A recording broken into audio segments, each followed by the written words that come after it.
Miqueas capítulo número 6, versículo 8, y lo vamos a leer en el nombre del Padre, del Hijo y del Espíritu Santo, y dice: oh hombre, Él te ha declarado lo que es bueno.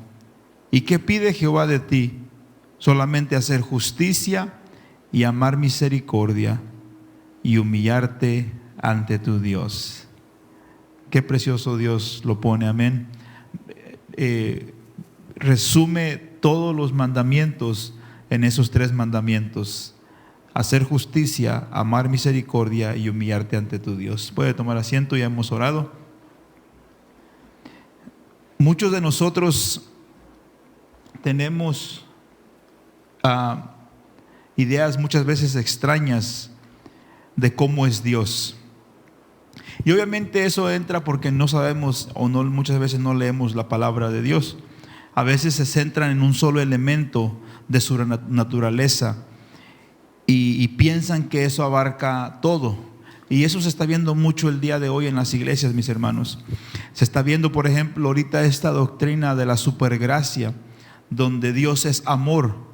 Y Dios es amor, y verdad, y puro amor, y puro amor, y puro amor. Y en esencia, obviamente, Dios es amor, sí es amor. Dios no deja, verdad, porque Él trae juicio a algo, no deja de ser amor. Dios sigue siendo amor.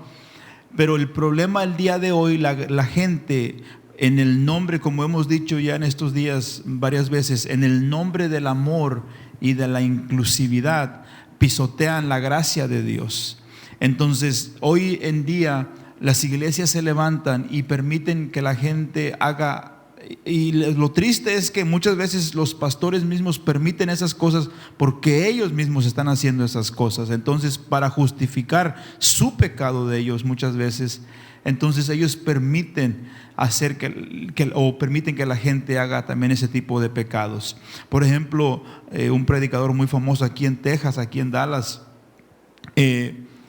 hace varios meses atrás, el año pasado, ahorita todavía incluso no se aclara todo eso, ¿verdad?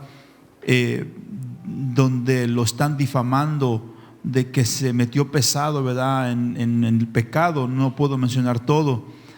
Obviamente ahorita es simplemente acusaciones, ¿verdad? No hay nada cierto. Pero el punto que quiero hacer con eso, con esto, es: él dijo en una predicación de esas acusaciones, porque le digo, son pesadas, mis hermanos, feas muchas de esas acusaciones que se le acusan a este pastor. Dijo él: yo soy inocente, dijo, y hasta ahí mejor hubiera dejado ya la palabra. Pero siguió diciendo y dice: pero aún, dice, si lo hubiera hecho, dice, la sangre de Cristo ya me perdonó, dice, ya me perdona. Entonces, como que dejando entrever que entonces sí hizo esas cosas, como que dejando entrever, y no me malentienda, obviamente, porque si algo quiero recalcar el día de hoy es eso, es cuando leemos los profetas menores específicamente, vemos la justicia de Dios, pero también vemos la gracia de Dios. Entonces no me malentiendan, no quiero decir que ese pastor no tenga perdón, tiene perdón. Pero la cosa es como cuando nosotros nos allegamos a Dios, con qué actitud nos allegamos a Dios. Esa es la cosa. Dios nos perdona y Dios es misericordioso, y por favor nunca se vaya de la iglesia pensando que Dios no lo puede perdonar de su pecado. El apóstol Pablo incluso decía, imagínese, asesino, se cree que él era, mataba gente, obviamente perseguía a la iglesia, pero aún Dios tuvo misericordia, y dice él: yo como abortivo, dice, o sea, como ya alguien que por a puras jalones y estirones me convertí. Entonces no quiero que nunca nos vayamos de la iglesia pensando que Dios no tiene salvación para nuestras vidas o misericordia. Algo que yo siempre hago, y lo he hecho aún antes de que fuera pastor, siempre oro hasta en el último momento por misericordia, que Dios tenga misericordia. Alguien una vez me preguntaba cómo se ora, por ejemplo, por un homosexual, por una lesbiana que no quieren aceptar nada de las cosas de Dios. ¿Cómo ora usted por ellos? Yo siempre digo, Señor, hasta en el último momento de su vida, en su último respirar, Dios, que ellos puedan o ellas puedan recapacitar y tener un encuentro contigo, Dios. Si no quieren servirte, obviamente, pero ten misericordia, Señor, hasta en el último momento de su vida. Y obviamente eso puede aplicar para cualquier otra persona, cualquier otro tipo de pecado, pero específicamente me preguntaban de este pecado específicamente. Entonces yo siempre oro por misericordia, siempre oro por misericordia. ¿Y qué es misericordia? Al final de cuentas es un favor no merecido. No lo merecíamos, mis hermanos. Usted ni yo merecíamos la misericordia, pero qué precioso es nuestro Dios que nos la dio a nosotros. Amén. Entonces muchos tienen esa idea de Dios, e insisto, el día de hoy la gente se enfoca, se inclina en el amor de Dios, la misericordia de Dios, pero Dios es mucho más que eso, mis hermanos. Dios es mucho más que eso. Dios es más complejo que eso. Los profetas menores nos muestran la complejidad de Dios.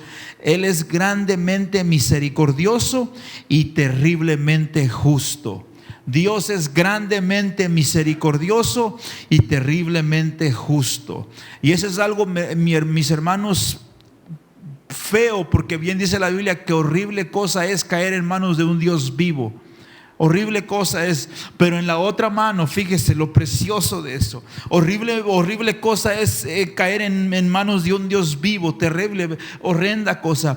Pero en la otra mano, por eso le digo que en todo esto quiero que miremos los dos lados de la moneda.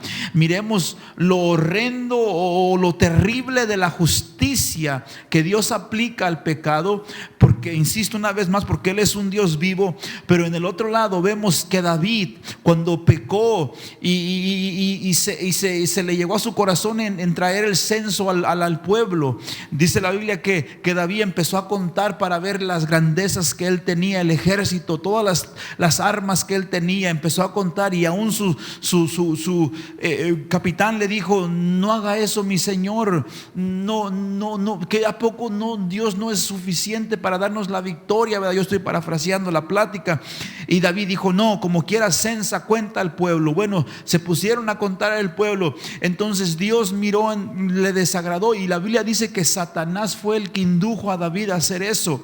Pero el punto que quiero hacer ahí es que Dios miró con desagrado el que David confiara en su ejército y no confiara en él. Entonces Dios le dio 3 cosas a David. Fíjese, entonces, horrenda cosa es caer en manos de un Dios vivo, pero una de esas 3 cosas Dios le dijo a David: ¿quieres caer 3 meses en manos de tus enemigos? Y así se fue Dios, pero dijo: o 3 días en manos de Dios. Básicamente Dios va a mandar una plaga y va a destruir al pueblo. David dijo unas palabras preciosas, dijo: yo prefiero caer en manos de Dios. Básicamente estoy parafraseando, porque ¿qué tal? Quizás él se arrepiente de lo que ya ha dictado. Entonces, horrenda cosa es caer en manos de un Dios vivo, pero qué precioso es, porque aún vemos que cuando David dice que miró al ángel, básicamente porque ya estaba muriendo mucha gente, y David se levanta para hacer un altar,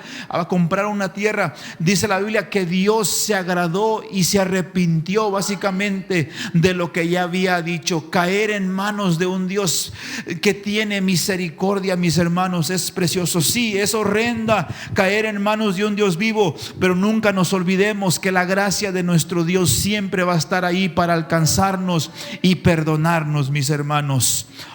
Los profetas menores nos dicen mucho sobre quién es Dios y qué hace. Algunas de las descripciones son chocantes y complejas, y vamos a ver, porque aquí ahorita vamos a ver esta noche una que a mí siempre que la leo o que recuerdo me impacta mucho esa historia. Algunas de las descripciones son chocantes y complejas, pero todas son necesarias para que tengamos una comprensión precisa de quién es Dios. Durante los últimos años del reino del norte de Israel, en el siglo siguiente, Dios habló a través de un grupo único de profetas. Estos hombres transmitieron el mensaje de Dios de diversas maneras, porque no solamente fue con palabras, sino también fue con acciones.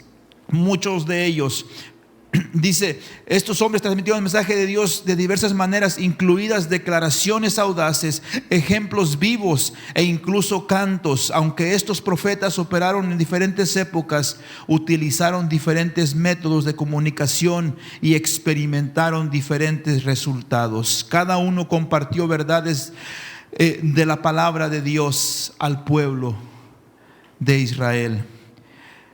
Miraron la generosa gracia de Dios, pero también miraron su terrible ira. Y eso es algo que se mira aún en la cruz. Y es algo que tenemos que tener cuidado, mis hermanos. Porque, como decíamos, horrenda cosa es caer en manos de Dios. Pero también obviamente sabemos que Dios es misericordioso. La cruz, por ejemplo, de Cristo nos muestra esas dos cosas. La cruz de Cristo nos muestra la terrible justicia de Dios, pero también nos muestra la grandísima gracia de nuestro Dios. Por ejemplo, Dios tenía que pagar el pecado. Alguien tenía que pagar ese precio. Entonces cae todo el peso de la ley sobre nuestro Señor Jesucristo. Y ahí la justicia de Dios es apaciguada. La justicia de Dios se calma al mirar que el pecado ha sido pagado. Pero qué precioso es que se junta la justicia de Dios con la gracia de Dios. ¿Y cuál es el resultado? Salvación para usted y para mí, mis hermanos. Entonces, tengamos cuidado. Déjenme dar un disclaimer, déjenme dar un anuncio de aquí nada más. Tengamos cuidado, porque Dios es un Dios obviamente lento para la ira, dice la Biblia, lento para la ira. Y ese lento, obviamente, tengamos cuidado, porque muchas veces podemos decir, es que me estoy saliendo con la mía el día de hoy. Y aún así puede ser por mucha gente. Se está saliendo con la suya ante el pecado. Pero no nos olvidemos que nuestro Dios es un Dios lento para la ira. Puede llegar un momento, un día, donde solamente demos el platanazo y es Dios diciéndonos: hasta aquí llegó tu tiempo. Tengamos cuidado, no juguemos con Dios. Mire lo que dice Oseas, capítulo número 1. Y de los 12 profetas menores, Oseas es el primero. Oseas 1 en adelante. ¿Se acuerdan la semana pasada que les dijimos que necesitamos aprendernos la Biblia para que no lleguemos al cielo? Y cuando se nos acerque Joel, le preguntamos, o nos pregunte él, y digamos nosotros: ¿y quién eres tú? Y Joel nos diga: pues estoy en la Biblia. Estoy en la Biblia. Entonces, Oseas está en la Biblia, mis hermanos. Es el primero de los profetas menores. Dios requiere fidelidad, y el matrimonio de Oseas era un matrimonio problemático. Es una historia muy triste esta. Dice, mire el 1: palabra de Jehová que vino a Oseas, hijo de Berí, en días de Usías, Jotam, Acaz. Ahora, estos que está mencionando aquí son reyes. Usías es un rey, Jotam es un rey, Acaz y Ezequías, reyes de Judá. Y en días de Jeroboam, hijos de Joás, rey de Israel. Judá era, cuando se dividió el reino, era el reino, supongamos así, el reino del sur, y Israel era el reino del norte. Eso fue cuando se dividió Israel. No pensemos que Israel era otro país y luego Judá el otro. En sí es uno, pero es cuando se dividió el reino. Dice, el principio de la palabra de Jehová por medio de Oseas. Dijo Jehová a Oseas: ve, toma una mujer. Ahora, en aquí no hay nada malo. O sea, Dios quiere que nos casemos. Fíjese, o sea, Dios le está dando un consejo a Oseas: ve y cásate. Pero fíjese la palabra, o con la mujer con la que tenía que casarse, con una mujer fornicaria e hijos de fornicación, porque la tierra fornica apartándose de Jehová. Fíjese cómo Dios le está diciendo a Israel: fornicarios. Le está diciendo básicamente Dios a Oseas: ve y cásate con una prostituta, le está diciendo. Básicamente son las palabras que Dios le está diciendo. Y fue pues y tomó a Gomer, dice, hija de Diblaim, la cual concibió y dio a luz un hijo. Entonces Dios le dice a este profeta: Y eso es algo, mis hermanos, les soy sincero, esas son de las cosas que yo digo cuando la gente dice, me hubiera gustado vivir en los tiempos bíblicos. Yo digo, a mí no me hubiera gustado vivir en los tiempos bíblicos, porque ahorita yo ya lo leo y lo entiendo. Pero imagínese la mamá o el papá de Oseas, o los tíos en el pueblo. Ya sabe que la gente es bien chismosa. Imagínese los familiares de Oseas, que llegó a su casa y dijo, voy a casarme, pero mi esposa es una prostituta. Yo no sé cuál sería, yo me imagino que sería el bocadillo de las mesas Oseas. Como hemos dicho, por ejemplo, incluso el punto de María, ¿verdad? Cuando llegó con sus padres, quién sabe, y les dijo, estoy embarazada, no más que no he conocido varón, es del Espíritu Santo. ¿Qué diría su mamá? ¿Qué dirían sus padres? ¿Qué dirían sus tíos? Sí, cómo no. Si usted le llegara a su hija, por ejemplo, en esa época, sí, ¿verdad? Pero es del Espíritu Santo. Qué duro confiar en Dios muchas veces. Bueno, Oseas, esa palabra, Dios le dice, ve y cásate con una prostituta, básicamente. Es algo muy duro que no comprendemos nosotros. Pero aquí con el ejemplo, Dios iba a decirle algo al pueblo de Israel. Oseas es el primer libro de la colección conocida como los profetas menores o el libro de los 12. Oseas fue el último profeta registrado que habló del reino del norte de Israel ante él antes de que fueran conquistados por los asirios. Esta metáfora tan apropiada para la traición que Dios experimentó cuando su pueblo adoraba a dioses falsos. Porque Dios le estaba diciendo al pueblo de Israel, ustedes me están engañando, hablando en cuanto a una analogía de esposa y esposo, Dios siendo el esposo, nosotros o el pueblo de Israel siendo la esposa. Dios le estaba diciendo, ustedes me están engañando, se están yendo con otro. Porque sabe una cosa que hacía ella, esta mujer, obviamente porque era muy duro, me imagino, para ella en lo natural tener un matrimonio. Tuvo hijos incluso, y los hijos incluso que Dios le dijo al nombre que le pusieran tenían un significado a lo que estaba pasando, a lo que iba a pasar el pueblo de Israel. Pero entonces esta mujer, como se dice muchas veces, ¿verdad? La palabra que en sí de fácil no tiene nada. Gente dice dinero fácil no tiene nada, y no puedo ser muy descriptivo en eso. De fácil ese trabajo no tiene nada, es muy duro, muy duro, muy duro, muy duro.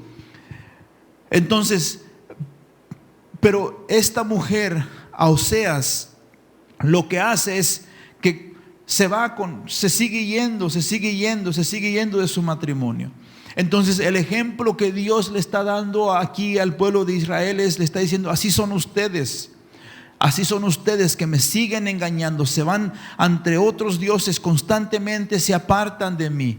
Yo siendo su esposo, yo siendo el que les ofrezco cobertura, yo soy el que le está dando protección, yo soy el que le está supliendo sus necesidades, yo soy el que le está cubriendo sus problemas que ustedes están pasando, yo les estoy ayudando. Y Dios dice, y vez tras vez cuando yo hago eso como el esposo fiel, ustedes me son infieles, se van ante otros dioses, como una esposa que violó sus votos matrimoniales para ir tras otros hombres. El pueblo de Israel había abandonado a Dios para irse tras otros dioses. De la misma manera que esta mujer, insisto, es muy duro obviamente el ejemplo, y quisiera ser más explícito, pero no puedo. Pero el punto aquí es que Dios le dice que se casara con ella, y obviamente ella seguía en las andadas, básicamente. Seguía en las andadas. Al igual que Oseas, Dios estaba unido a un pacto con esta esposa infiel. Obviamente, siendo la esposa del pueblo de Israel, dos realidades resultarían de esta traición. Número uno, así como la esposa de Oseas experimentaría las consecuencias de su infidelidad, Israel experimentaría el juicio devastador de Dios. Número dos, Dios le ordenó a Oseas que regresara con su esposa y la amara. Fíjese, este personaje, su esposa se va y anda otra vez en las andadas. ¿Y sabe qué Dios le dice? Ve y búscala. Ve y búscala. Imagínense, mis hermanos, qué humillante para este hombre. Yo no sé para usted. Yo no sé para usted. Pero yo nada más me pongo a pensar, por ejemplo, hace todavía, ¿verdad? Y todavía hay culturas así, de que supuestamente al hombre, por ser machista, se le permite hacer todo lo que él quiere, ¿verdad? Pero a la mujer no.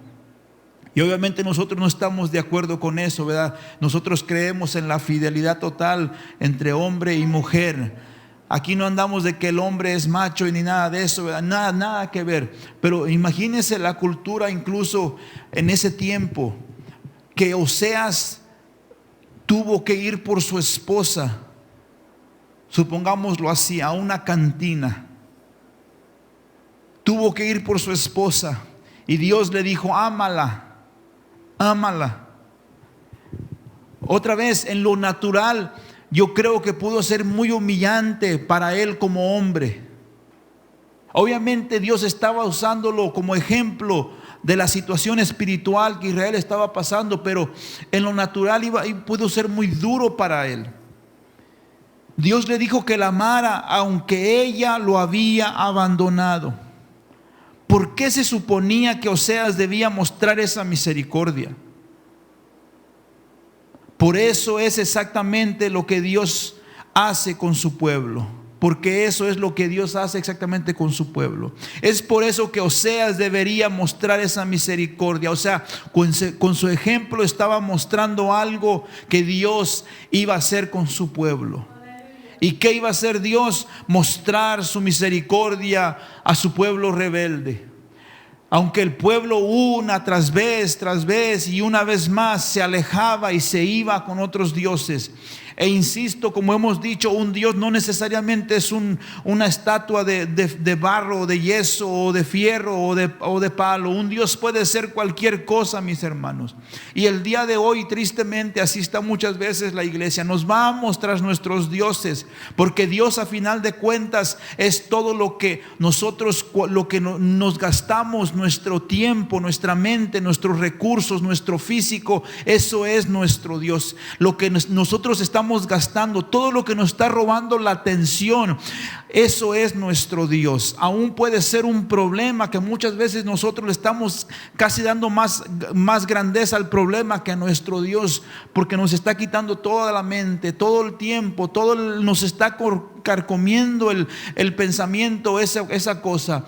Eso puede ser un Dios, mis hermanos. Entonces Dios le está diciendo al pueblo de Israel: ustedes vez tras vez se están yendo tras dioses, pero qué precioso es Dios, que por medio del ejemplo de Oseas, que le dice: ve por ella y ámala. Aunque después de que Dios los rescató y los unió consigo mismo en un pacto, lo rechazaron continuamente y volvían a su pecado. Milagrosamente Dios estuvo dispuesto a pagar el precio para redimir a su pueblo y renovar su pacto con ellos. Aleluya.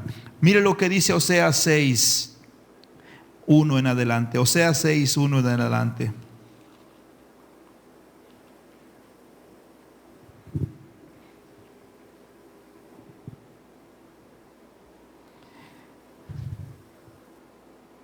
Dice el 1: venid y volvamos a Jehová. Fíjese el llamado de Dios por medio de este profeta. Qué precioso es, mis hermanos, nuestro Dios, que muestra su misericordia y vez tras vez nos llama y nos dice: venid y volvámonos a Jehová, porque Él arrebató y no curará, hirió y no vendará. Nos dará vida después de 2 días. En el tercer día nos resucitará y viviremos delante de Él. Y conoceremos y proseguiremos en conocer a Jehová como el alba está dispuesta a su salida. Y vendrá a nosotros como la lluvia tardía y temprana a la tierra. Fíjese cómo es nuestro Dios de misericordioso. ¿Qué haré a ti, Efraín? ¿Qué haré a ti, oh Judá? La piedad vuestra es como nube de la mañana y como el rocío de la madrugada que se desvanece. Por esta causa los corté por medio de los profetas, con las palabras de mi boca los maté, y tus juicios serán como luz que sale. Porque misericordia quiero y no sacrificio, y conocimiento de Dios más que holocaustos. Mas ellos, cual Adán, traspasaron el pacto, allí prevalecieron contra mí. Galaad, ciudad de hacedores de iniquidad, manchada de sangre, y como ladrones que se esperan a algún hombre, así una compañía de sacerdotes mata en el camino hacia Siquem. Así cometieron abominación. En la casa de Israel he visto inmundicia. Allí fornicó Efraín y contaminó Israel. Y mire qué precioso el 11. Para ti también, oh Judá, está preparada siega, cuando yo hago volver al cautiverio de mi pueblo. Una vez más, la misericordia de Dios. Cuando las personas se dan cuenta de que necesitan arrepentirse, suelen decir las palabras correctas. Pero Dios, más que palabras, mis hermanos, quiere un cambio genuino de nuestro corazón. Ahí llega un punto donde las palabras ante Dios salen sobrando.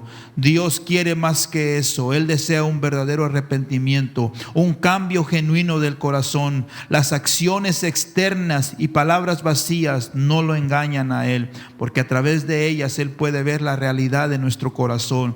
Conocer realmente a Dios, que es la meta más sublime que Dios expresa en el libro de Oseas, significa amarlo genuinamente y vivir constantemente para Él. Entonces, el amor que Dios expresa, porque incluso dice, los holocaustos ya estoy cansado de ellos. Ya estoy cansado de los holocaustos, de los sacrificios, de sus sacrificios humanos, dice, no de personas, sino de sus esfuerzos humanos. Ya estoy cansado de esos. Entonces Dios dice, yo quiero que ustedes me conozcan a mí y que vivan constantemente para mí, dice Dios. Esa es lo que Dios espera para su pueblo. Miremos Miqueas ahora, mire. Miqueas, capítulo número 6.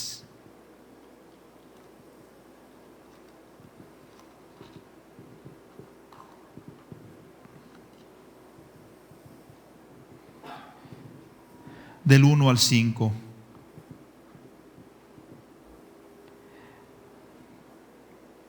Oíd ahora lo que dice Jehová: levántate, contiende contra los montes, y oigan los collados tu voz. Oíd montes y fuertes cimientos de la tierra, el pleito de Jehová, porque Jehová tiene pleito con su pueblo. Fíjese las palabras que usa.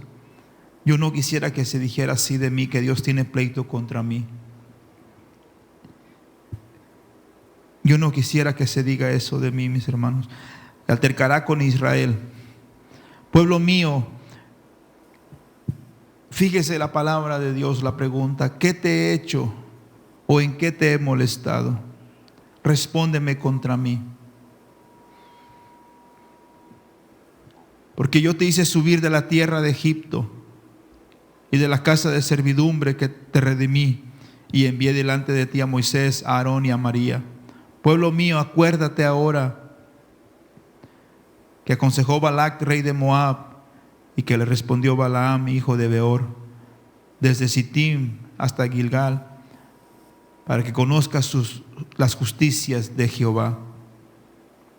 El profeta Miqueas, que era de Judá, el reino del sur, estaba profetizando en Israel aproximadamente al mismo tiempo que Oseas.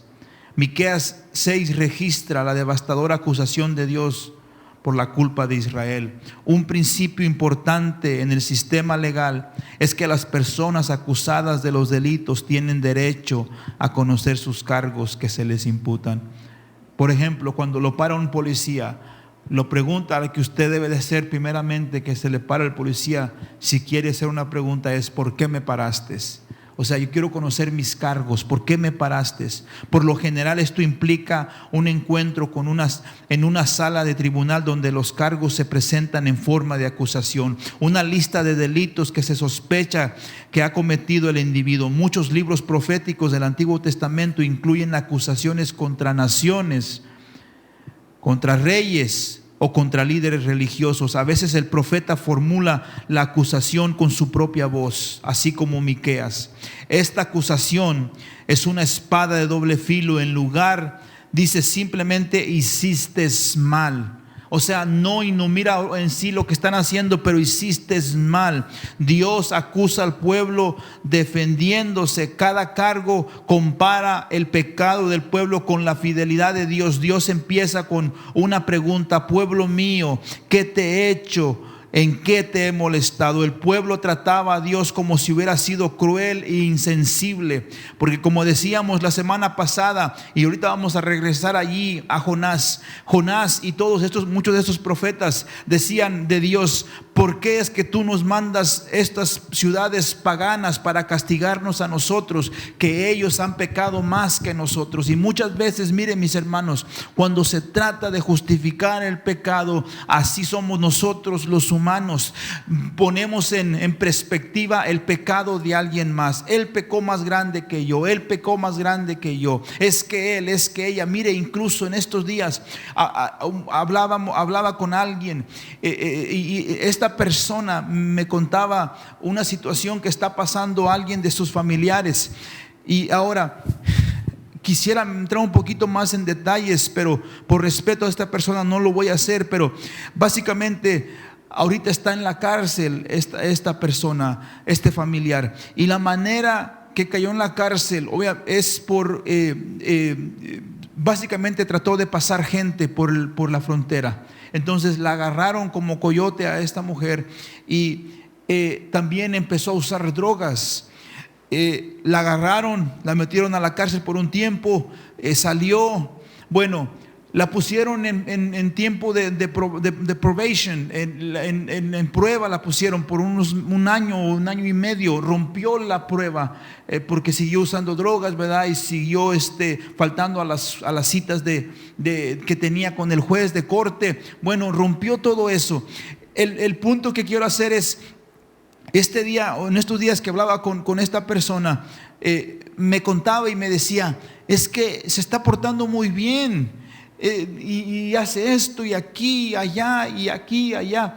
Y ella me estaba justificando las acciones de su familiar a la perspectiva de ella y a comparación con otra gente. Decía, por ejemplo, ella no mató, ella no robó, ella no hizo esto. Entonces, cuando se trata de justificar nuestra falta, nosotros nos ponemos en la perspectiva muchas veces de alguien más y decimos incluso a Dios: Señor, pero es que mira lo que hizo él, mira lo que hizo ella, mira aquí, mira allá. Y el pueblo de Israel así estaba con Dios. Es por eso que Dios le dice: pueblo mío, ¿en qué te he hecho o en qué te he molestado? Porque estaban discutiendo con Dios, al punto que mucho pueblo de Dios levanta su mano muchas veces y dice, peleando con Dios. Por eso es que Dios dice: estoy peleando con ellos, porque levantan sus manos y le dicen a Dios: ¿qué hice yo? ¿Qué te hice? ¿Yo qué hice? ¿Qué hice? Y Dios está diciendo: has pecado, reconoce tu pecado, reconoce tu pecado, reconoce tu pecado. Simplemente tienes que hacer eso. Fueron usados como ejemplos establecidos, la evidencia en que Dios estaba continuamente obrando a favor de su pueblo. Dios los libró a ellos de la esclavitud y les está diciendo: simplemente quiero que se arrepientan de su pecado. No se justifiquen, al punto que incluso menciona a Adán, ¿verdad? Al punto que dice: simplemente arrepiéntanse de su pecado. Pero el pueblo no estaba haciendo eso, estaba peleando con Dios, Entonces, ¿cuál es el remedio que le da aquí al profeta Miqueas o al pueblo de Israel por medio del profeta? Es la palabra que ya leímos al principio, pero ¿qué le parece si la leemos? Miqueas 6 en adelante. Dice el 6: ¿con qué me presentaré ante Jehová y adoraré al Dios Altísimo? Obviamente es una pregunta retórica. porque Dios va a dar la respuesta. Me presentaré ante Él con holocaustos, con becerros de un año. Mire, otra vez vuelve a mencionar los holocaustos, o sea, el sacrificio. Y Dios está diciendo: yo ya no quiero sacrificio, quiero más que eso. ¿Se agradará Jehová de millares de carneros o de 10,000 arroyos de aceite? Está hablando obviamente en una manera exagerada, una exageración, aunque se cree que el rey Salomón mató miles y miles de animales, obviamente en sus sacrificios que hacía muchas veces él.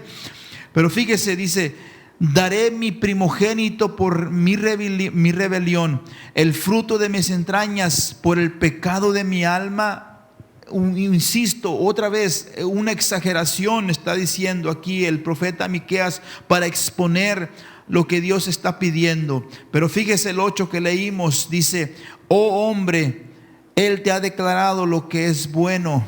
¿Y qué pide Jehová de ti? Solamente 3 cosas pide Dios al pueblo de Israel por medio de Miqueas: hacer justicia, amar misericordia y humillarte ante tu Dios. Miqueas 8, el versículo 8 explica que Dios quería 3 cosas de su pueblo antes que cualquier sacrificio.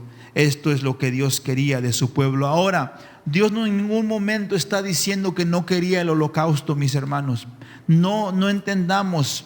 Muchas veces la gente, por ejemplo, el apóstol Pablo, se llama contraponer en la Biblia, cuando contraponemos una cosa con la otra. En la Biblia mucho miramos eso, se contrapone una cosa con la otra, pero no quiere decir que una cosa sea mala cuando se contrapone. Simplemente Dios está diciendo: hay una mejor que esta. Por ejemplo, el apóstol Pablo contrapone los dones, el don de la profecía, el don del Espíritu, pero luego contrapone el don con el fruto, con el amor. Y el apóstol Pablo, cuando se trata de contraponer los dones y el fruto del amor, el apóstol Pablo dice: es mejor el amor. Porque si no tenemos amor, de nada sirve que nosotros hagamos todos estos dones. Entonces, eso es lo que se llama contraponer una cosa con la otra. Pero no está diciendo en ningún momento que los dones son malos. Simplemente que cuando se contraponen estos dos, debemos hacer las cosas con amor, porque de nada sirve que nosotros hagamos las cosas sin amor. El apóstol Pablo también contrapone, por ejemplo, dice en poco es el beneficioso, el ejercicio natural, dice físico, pero en ningún momento está diciendo que no sea provechoso. Simplemente cuando se contrapone con la gracia, con la piedad, dice, obviamente no tiene comparación. Y obviamente ahí el consejo es: muchas veces nosotros nos podemos enfocar en lo físico. Gente incluso que el día de hoy literalmente muchas veces no va a la iglesia por ir al gimnasio o por irse, ¿verdad?, a hacer una actividad física. El apóstol Pablo está diciendo eso. Por poco es poco lo que conviene, más conviene las cosas de la piedad, las cosas de la gracia. Se llama contraponer. Bueno, aquí Dios está contraponiendo. No quiere decir que los sacrificios sean malos en la esencia, mis hermanos. No quiere decir que lo que nosotros hacemos por Dios es malo. Dios espera de nosotros que sirvamos, que le ofrezcamos sacrificios, que le ofrezcamos holocaustos. Simplemente, como decíamos al principio, es la actitud con lo que hacemos las cosas. Incluso muchas veces así hay gente en la iglesia que se meten tanto en las cosas de Dios, se meten tanto en el servicio a Dios, que se olvidan del Dios del servicio. Hay mucha gente así, y así no queremos nosotros gente, mis hermanos. No, Dios no quiere así gente. Dios quiere gente que le adore en espíritu y en verdad. Que sí, obviamente hagamos las cosas, que ofrezcamos el holocausto, que ofrezcamos el servicio, que pongamos nuestros dones, nuestros talentos a los pies de Dios. Pero Dios está diciendo: si haces eso sin que tengas misericordia, sin que te humilles ante tu Dios, y si no haces lo bueno, de nada sirve que tú hagas eso. 3 cosas le pide Dios al pueblo de Israel: que haga lo bueno. La palabra que se usa aquí en este versículo para justicia es en sí bueno, liderazgo. Dios quiere que todos, pero especialmente aquellos en posiciones de influencia, procedan de una manera justa. Dios quiere que se cuide a las personas vulnerables, tanto como a las personas poderosas. Al mostrar justicia, reflejamos el carácter de Dios. Que seamos justos con la gente, que seamos justos con la gente. Hoy en día, tristemente, en las iglesias muchas veces no somos justos, somos injustos, pero Dios dice que haya justicia. Número 2, amar misericordia. La palabra hebrea para misericordia aquí es eser, que describe el amor inquebrantable de Dios. Transmite la idea de acción amorosa y fiel que proviene de un compromiso genuino con el pacto de Dios. Y número 3, humillarse ante su Dios. Que camines humildemente con tu Dios. La palabra caminar humildemente solo aparece aquí en el Antiguo Testamento. Dios busca personas que permanezcan cerca de Él, viviendo en la auténtica humildad que resulta de estar cerca de su presencia, en humildad. Y la humildad no tiene nada que ver, mis hermanos, con la posición económica. Hay gente bien pobre que es bien altiva. Entonces la humildad no tiene nada que ver con la manera que vestimos, el carro que manejamos, la casa que vivimos. No tiene nada que ver la humildad en eso. No tiene nada que ver. Insisto, hay gente que es bien pobre, pero bien arrogante y altiva. Entonces Dios nos está diciendo que nos humillemos, que seamos humildes ante nuestro Dios. Concluyo con este profeta. Lo vimos la semana pasada, Jonás 3, del 4 en adelante.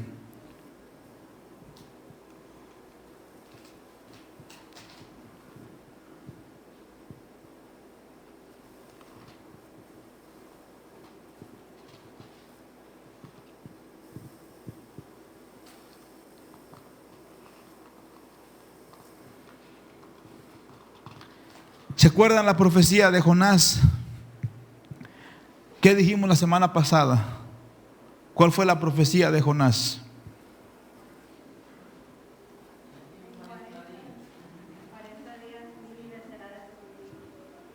Ya me la di, ¿verdad?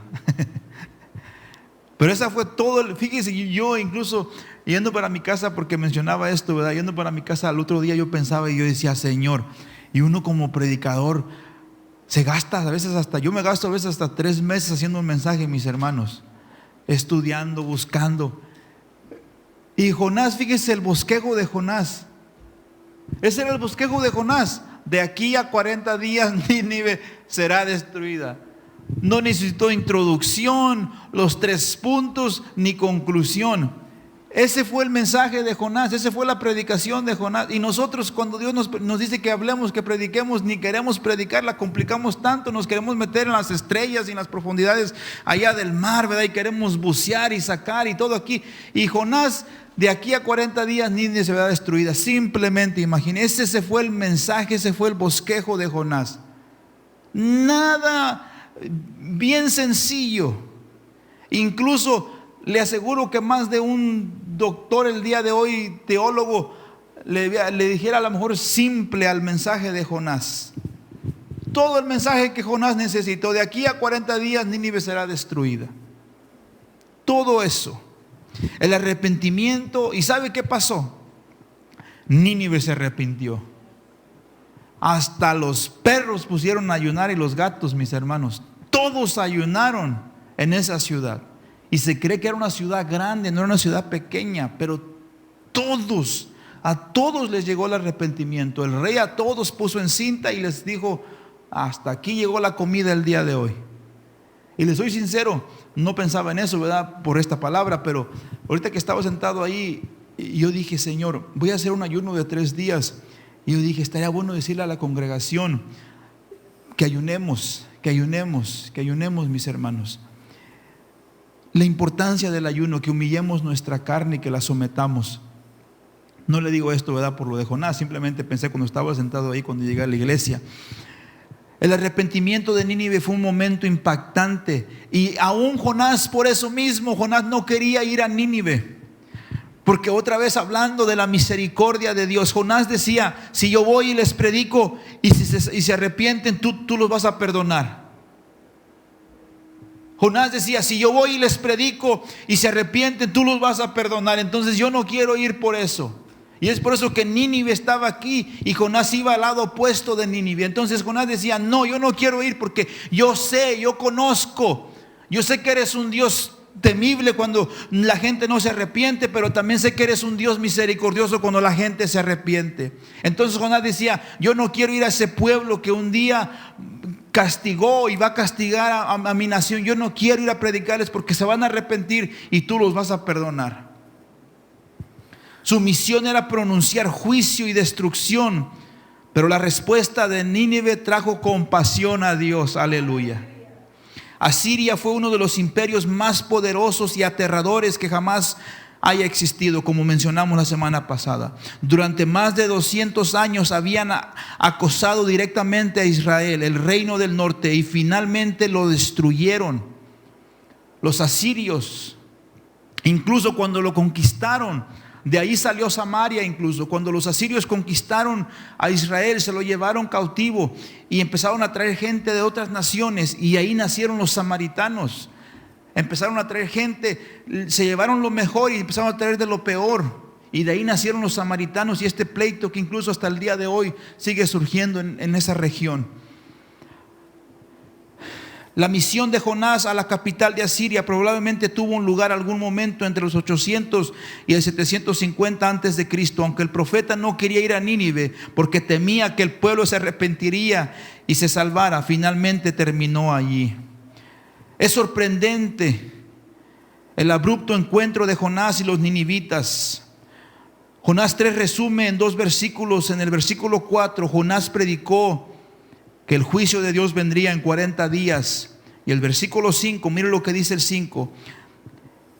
Dice el 5: todo esto por la rebelión. Y salió Jonás de la ciudad y acampó hacia el oriente de la ciudad, y se hizo allí una enramada y se sentó debajo de ella a la sombra hasta ver qué acontecería con la ciudad. Dice el 6: y preparó Jehová Dios una calabacera, dice, a la cual creció sobre Jonás. Mire, aún aquí, porque Jonás estaba bien enojado, estaba bien enchilado, porque Dios iba a mostrar la misericordia con este pueblo, pero estaba caliente. Entonces Dios lo que hace es una mata, una planta, la hace crecer rápidamente, milagrosamente, y le da sombra, le da comodidad a Jonás. Dice: y le hiciese sombra para su cabeza, dice, y le librase de su malestar. Y Jonás se alegró grandemente por la calabacera, se puso contento por la planta que había nacido Jonás. Y aún eso Dios le estaba enseñando algo, porque mire lo que sigue diciendo: pero al venir el alba, el del día, dice siguiente, Dios preparó un gusano, el cual hirió la calabacera, dice, y se secó. Y aconteció que al salir el sol, preparó Dios un recio viento solano, y el sol hirió a Jonás en la cabeza, y desmayaba, y deseaba la muerte, diciendo: mejor sería para mí la muerte que la vida. Entonces dijo Dios a Jonás: ¿también te enojas por la calabacera? Dice, y él respondió: mucho me enojo, hasta la muerte. El berrinche que estaba haciendo Jonás, imagínense. Mucho me enojo, hasta la muerte. Y les soy sincero, a mí no me gusta cómo termina este libro. A mí no me gusta.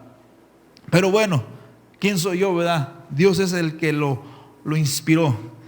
Y dice: y dijo Jehová: tuviste lástima de la calabacera. Aquí mostrando Dios su misericordia, en la cual no trabajaste, ni tú la hiciste crecer, que en espacio de una noche nació y en espacio de otra noche pereció. Y no tendré yo piedad de Nínive, aquella gran ciudad donde hay más de, fíjese la cantidad, más de 120,000 personas. ¿Sabe cuál es la población de esta ciudad de Soro? más o menos como entre 55,000 tesoro, esta ciudad donde estamos nosotros. Entonces, en cuanto a, no sé el territorio con exactitud, pero en cuanto a población, supongamos que Nínive era De Soto, Cedar Hill y Glen Heights. Eran estas 3 ciudades. Y Dios a todos, y a lo mejor un poquito más, otros un poquito más, pero Dios a todos ellos básicamente les dio misericordia de 120,000 personas que no saben discernir entre su mano derecha y su mano izquierda, y muchos animales. Y así somos muchas veces nosotros, mis hermanos, que nos indignamos más que Dios incluso. Nos indignamos más que en Dios y pensamos que le podemos ordenar a Dios lo que tiene que hacer. ¿Cómo a Él, Señor? ¿Cómo a ella, Dios? ¿Cómo a ella sí? ¿Cómo a Él no? Y nos metemos queriéndole ordenar a Dios lo que tiene que hacer. ¿Por qué a mí no, Señor? ¿Por qué a mí no me diste? ¿Por qué a mí no me hiciste? ¿Y por qué a ella sí? ¿Por qué a Él sí? Así nosotros muchas veces, y Dios nos dice, yo lo hice. El arrepentimiento del rey fue tan profundo y transformador. En el Antiguo Testamento, en el antiguo cercano oriente, las realidades internas a menudo se expresan con acciones externas simbólicas. Por eso el rey quiso que todos se vistieran con ropas de cilicio y se cubrieran con ceniza. Todos ayunaran. Aún hoy incluso los peores pecadores reciben la gracia y la compasión milagrosa de Dios cuando se arrepienten genuinamente. Si decimos que no tenemos pecado, dice la palabra, nos engañamos nosotros a nosotros mismos y la verdad no está en nosotros. Si confesamos nuestros pecados, Él es fiel y justo para perdonar nuestros pecados y limpiarnos de toda nuestra maldad. Pero lo triste es que no para todo ahí. Pensáramos que Nínive, obviamente, gracias a Dios, que Dios perdonó su pecado. Y sí, mis hermanos, los perdonó. Pero obviamente Dios dio una palabra. Que si ellos no se arrepentían, su ciudad iba a ser destruida. Y lo triste de esta ciudad es que se arrepintió. Pero se cree que más o menos como unos 100 años más adelante, Dios cumple esa profecía. Mire lo que dice Nahum 3. Nahum 3. Y con esta porción concluimos. Nahum 3. Nahum 3, 1 en adelante.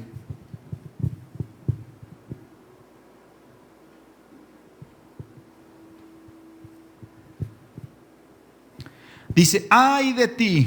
Y esos ay son tremendos en la palabra de Dios. Ay de ti, ciudad sanguinaria, de toda llena de mentira y de rapiña, dice, sin apartarte del pillaje. Casquillo de látigo y fragor de ruedas, caballo atropellador y carro que salta. Jinete aniesto, dice, y resplandor de espada y resplandor de lanza. Así eran de temibles esta gente, mis hermanos. Arrasaban de una manera tremenda, mataban con todo, tan sanguinariamente, dice, y multitud de muertos y multitud de cadáveres, cadáveres sin fin, y en sus cadáveres tropezarán, a causa de la multitud de las fornicaciones de la ramera, de la hermosa gracia, maestra en hechizos, que seduce a las naciones con sus fornicaciones y a los pueblos con sus hechizos. Heme aquí contra ti. Fíjese otra vez Dios, obviamente esta es una nación, no Israel, pero otra vez aquí Dios. Heme aquí contra ti, dice Jehová de los ejércitos, y descubriré tus faldas en tu rostro y mostraré a las naciones tu desnudez. Y obviamente está hablando de una manera figurada, que van a ser avergonzados, y en los reinos tu vergüenza, y echaré sobre ti inmundicia y afrentaré, dice, y te pondré como estiércol. Todos los que te vieren se apartarán de ti y dirán, Nínive, fíjese, Nínive es asolada. ¿Quién se compadecerá de ella? ¿Dónde te buscarán consoladores? Nínive fue destruida. Lamentablemente el arrepentimiento de los ninivitas no duró. Unos 100 años después, Asiria volvió a sus costumbres malvadas y violentas, y Dios los destruye. Después del arrepentimiento milagroso en Nínive durante los días de Jonás, los asirios experimentaron una suspensión del juicio que duró un siglo, pero después regresaron a lo mismo. Tengamos cuidado, tengamos cuidado.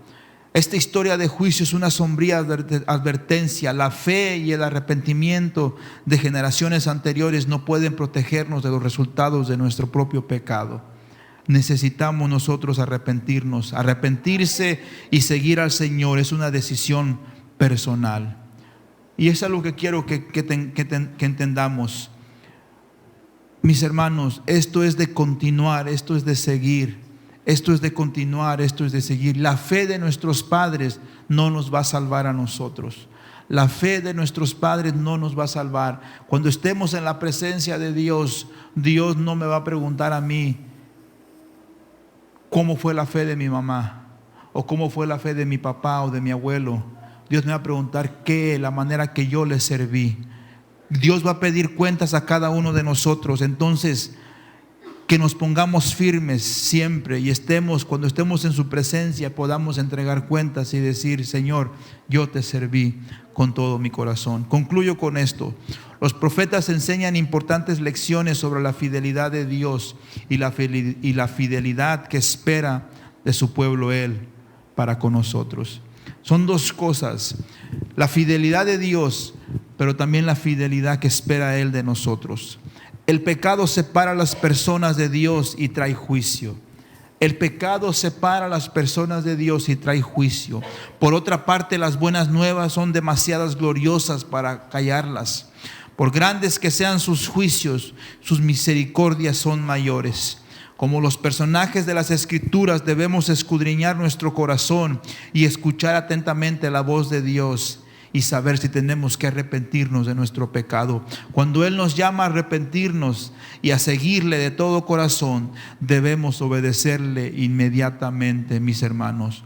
Dios muestra su misericordia, pero lo triste es que mucha gente no va a alcanzar esa misericordia, va a alcanzar el juicio. Y esto es necesario que se diga. Ahorita Dios está llamando a la misericordia. Así como en los tiempos de Noé, la puerta del arca estaba abierta. Pero ¿qué pasó? Que dice la Biblia que Dios fue el que cerró la puerta. No fue Noé, Dios fue el que cerró la puerta. Entonces, por 120 años, dice el apóstol Pedro, que Noé fue pregonero de justicia. Por 120 años Noé estuvo anunciando el evangelio, predicándole de Cristo a la gente, no de una manera literal, porque Cristo todavía no venía, pero que se arrepintieran de sus malas obras, que se convirtieran a Él. Por 120 años Noé construía el arca y le predicaba a la gente. Construía el arca y le predicaba a la gente. Llegó un punto donde la arca ya estuvo construida. No sé cuánto tiempo exactamente estuvo la arca construida con la puerta abierta, y Noé siguió predicando. Viene el juicio de Dios, viene el juicio de Dios. Arrepiéntanse de sus pecados. Llegó un punto donde la puerta Dios la cerró. No entró ningún humano fuera de los 8 personas familiares de Noé, mis hermanos.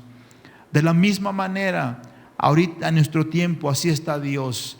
Dios quiere que nos arrepintamos de nuestros pecados. Él quiere que nos arrepintamos.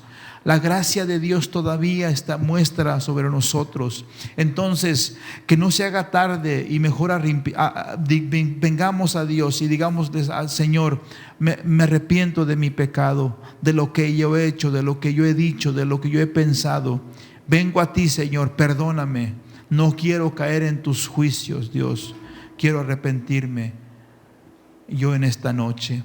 ¿Qué le parece si nos ponemos de pie?